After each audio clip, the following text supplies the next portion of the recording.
Dolfi Rompas, kuasa hukum Mario Dandi mengaku mendapatkan teror dari orang tak dikenal sejak menangani kasus penganiayaan yang dilakukan oleh kliennya. Hal itu diungkapkan oleh Dolfi Rompas saat diwawancari oleh awak media pada Kamis 9 Maret. Teror tersebut berupa pesan singkat SMS dari nomor tak dikenal. Tanya itu rekannya bernama Basri pun juga sempat kena teror yang sama. Dolfi melanjutkan teror tersebut memang tidak bernada ancaman, namun teror itu bertuliskan sebuah pertanyaan. Salah satu tim kuasa hukum pun menunjukkan sebuah chat teror yang dimaksudkan. Di hadapan wartawan, tim kuasa hukum meminta agar tidak ada lagi teror-teror yang mengarah kepada mereka. Dalam kesempatan yang sama, Dolfi mengatakan kliennya telah mengenal korban David Ozora 17 tahun sejak akhir Desember 2022 lalu. Pernyataan itu disampaikan langsung oleh kliennya kepada penyidik pada saat proses pemeriksaan kasus penganiayaan tersebut. Sementara itu, di lain sisi, pada saat Mario dan David sudah terlebih dahulu mengenal satu sama lain, Mario kala itu belum berpacaran dengan AGH 15 tahun. Pada saat kejadian penganiayaan, Mario dan AGH baru menjalin hubungan selama 1 bulan. Sebagai informasi, aksi penganiayaan dilakukan oleh salah satu anak mantan pejabat Direktorat Jenderal Pajak Jakarta Selatan bernama Mario Dandi Satrio 20 tahun terhadap anak petinggi GP Ansor David Ozora 17 tahun. Peristiwa penganiayaan itu terjadi di kawasan Pesanggerahan Jakarta Selatan pada Senin 20 Februari. Awalnya teman wanita Mario berinisial AGH yang menjadi sosok pertama yang mengadu jika mendapat perlakuan kurang baik dari korban hingga memicu penganiayaan tersebut.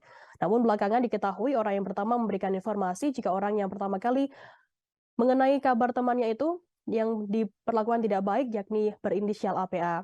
Adapun informasi yang dikabarkan oleh APA kepada Mario sekitar 17 Januari lalu yang dimana menyatakan bahwa saksi AGH mendapat perlakuan tidak baik dari korban. Atas hal tersebut, Mario emosi dan ingin bertemu dengan David. AGH saat itu menghubungi David yang tengah berada di rumah rekannya berinisial R di kawasan Pesanggerahan Jakarta Selatan.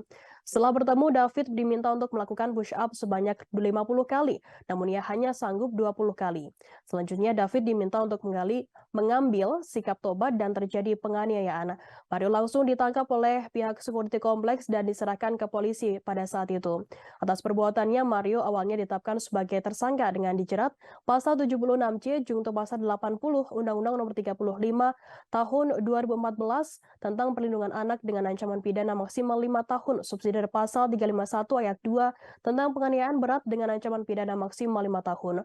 Namun belakangan polisi merubah ke pasal yang lebih berat sanksinya, yakni pasal 355 KUHP ayat 1, subsidi dari pasal 354 ayat 1 KUHP, subsidi dari pasal 353 ayat 2 KUHP, subsidi dari pasal 351 ayat 2, dan atau di 76C junto pasal 80 Undang-Undang PPA dengan ancaman hukuman 12 tahun penjara. Ya, tidak ada bahasa-bahasa yang kasar, tetapi hanya menanyakan sesuatu yang bagi kami, wah ini kami juga tidak kenal nomor siapa gitu kan. Ya ada. Berapa sini bang? Iya bang, bisa dibeberin biar ada bukti autentiknya. Boleh bang, boleh. Benar bang. Tahannya bang, tahannya.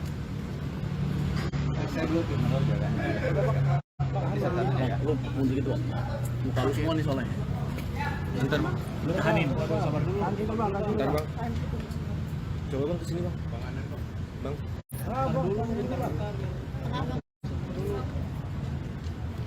Udah ya. Itu hanya satu chat saja berarti bang apa seperti apa?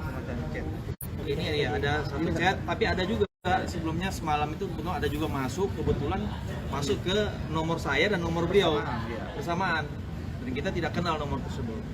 Gitu. Jadi ya kami berharap ya tidak ada hal seperti itu ya kan. Kami di sini kan hanya mendampingi. Kami sebagai kuasa hukum tentu ya kami menjalankan juga profesi ya.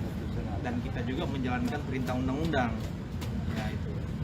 Sehingga ya kita berharap agar supaya biarlah ini proses berjalan secara profesional. Ini kan dalam penegakan hukum, ini kan supaya semua itu bisa